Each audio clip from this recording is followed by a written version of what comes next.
자, 오늘 1월 24일 마감 시황 말씀드려보도록 하겠습니다. 오늘 사실 선물 흐름하고 환율 흐름을 좀 보려고 오늘 좀 늦게 찍었는데, 오늘 환율 흐름 특히 좀 의미가 있어 보입니다. 일단 선물부터 볼까요? 제가 이제 두 가지가 중요하다는 말씀을 많이 들었는데, 오늘 이제 우리 회원님들도 그렇게 말씀하시더라고요. 중국도 올라가는데 우리 시장 왜 그지같이 안 올라가느냐. 저도 사실은 너무너무 열을 받습니다. 아니, 중국 시장 오늘 상해 1.8%, 항세 3.56%거든요. 미친, 물론 제가 계속 말씀드린 것처럼 우리나라가 안 올라간 이유는 우리나라 내부의 문제, 즉 정치적 불확실성 얘기를 하고 있고, 지금 뭐 여러분들 잘 아실 겁니다. 지금 뭐 정책들도 난립을 하잖아요. 그리고 정책들 예를 들면은 정책이 뭔가 나오거나 또 공약이 나오면은 이게 이제 주가에 반영되는 경우들도 있겠죠. 예를 들면, 근데 그 공약들을 우리가 믿을 수 있느냐. 대표적인 게 김포시를 서울시에 편입한다는 공약을 대표적으로 이제 나왔었잖아요. 지금 그 공약 어디 가는지 보이지도 않아요. 그러니까 지금 뭐 나오는 공약들 좀 믿을 수 있느냐라는 시장의 인식도 있었고, 또 그런 공약들이 너무 즉흥적으로 나오니까 사실 다 지켜지지 않는다는 거, 그만큼 정책이 불확실성이 높아진다는 거, 믿을 게 없다는 거예요.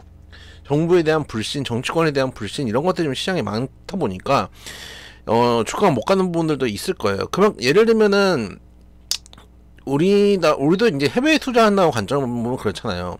정치적으로 되게 불확실성이 있고 복잡하고 막 이런 나라에 투자를 할 거냐, 그렇지 않고 좀 안정적인 나라를 투자를 할 거냐라고 한다면은 안정적인 나라에 투자를 하겠죠. 그러다 보니까 아무래도 우리 시장이 못 가는 부분도 있다고 생각을 하는데, 이제 계속 말씀드렸던 게, 그렇지만 우리나라 기업 가치로 보면은 싸다는 인식들이 분명히 있다라는 건 확실하다라는 말씀을 좀 드렸잖아요. 그게 오늘 이제 선물 흐름을 좀 이제 보면 느껴지는데, 제가 지금 계속 중요하게 보는 것 중에 하나가 선물 흐름 아닙니까? 오늘 보면 장초에 엄청나게 외인들이 누릅니다. 3천억까지 매도를 칩니다. 그러다가 천천히 매도량을 줄입니다. 그러면서 장 막판에는 75억 매도로 끝납니다. 결국은 눌렀다는 얘기거든요. 그래서 지수 보면은, 지수도 마찬가지. 이 코스닥이니 코스피를 볼게요.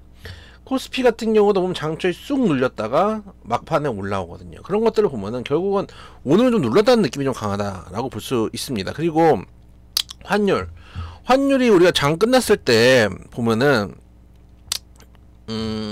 장 끝났을 때 이제 우리나라가 환율이 3시 반이면은 환율 시장이 문 닫아요. 근데 우리나라도 환율이 작은 환율은 아니기 때문에, 환율 시장이 외환 시장이 작지 않기 때문에 여기에 환율 시장이 있어요. 여기에 이제 시장에서 거래되는 것들도 실시간 나오는데, 우리나라 3시 반에 문 닫았을 때는 1337원으로 끝났어요. 근데 현재 시간을 보면은, 지금 현재 시간 8시 기준으로 보면은 볼게요. 현재 시간으로 보면은 오히려 1334원, 즉 3원이 빠졌다는 얘기예요. 3원이 4원 빠졌네요. 3원 빠졌네요. 3원이 빠졌다는 얘기예요.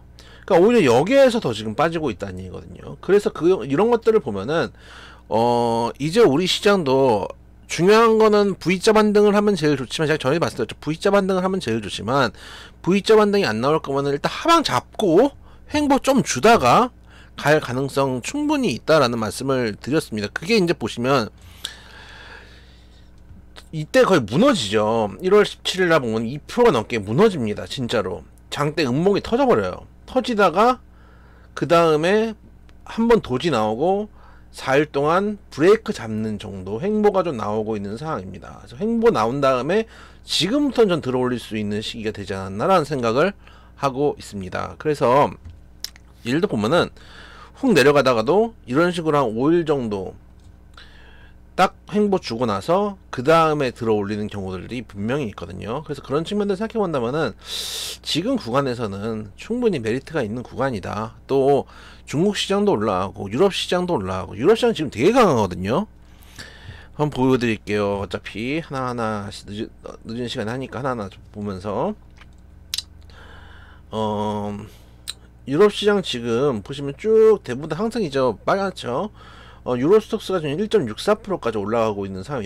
근데 이제 유로스톡스가 강한데 독일 1.2, 독일이 제일 강하네요. 영국 0.4, 프랑스 0.88 정도. 전반적인 강세 흐름 이어지고 있고 지수 선물도 마찬가지입니다. 지금 미국 지수 선물 같은 경우도 강세 흐름 이어지고 있다. 그러면은 지금 여기서 신고가 지금 S&P하고 다우는 신고가 돌파했고 나스닥 남았거든요.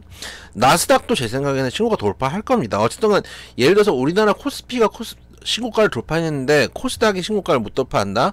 그렇지는 않거든요. 통상 이제 따라가거든요. 그런 것들 때문에 그런 것들을 보면은 우리 시장이 여러 가지 복잡한 다단한 정치적 문제 때문에 못 갔지만 기업 가치로만 보면은 분명히 지금은 메리트 있는 구간인 건 맞다. 좀 답답한 시기지만은 저는 오히려 지금이 주식을 좀 매수하기 위한 적기가 아닌가라는 생각을 한다는 말씀도 드려보도록 하겠습니다.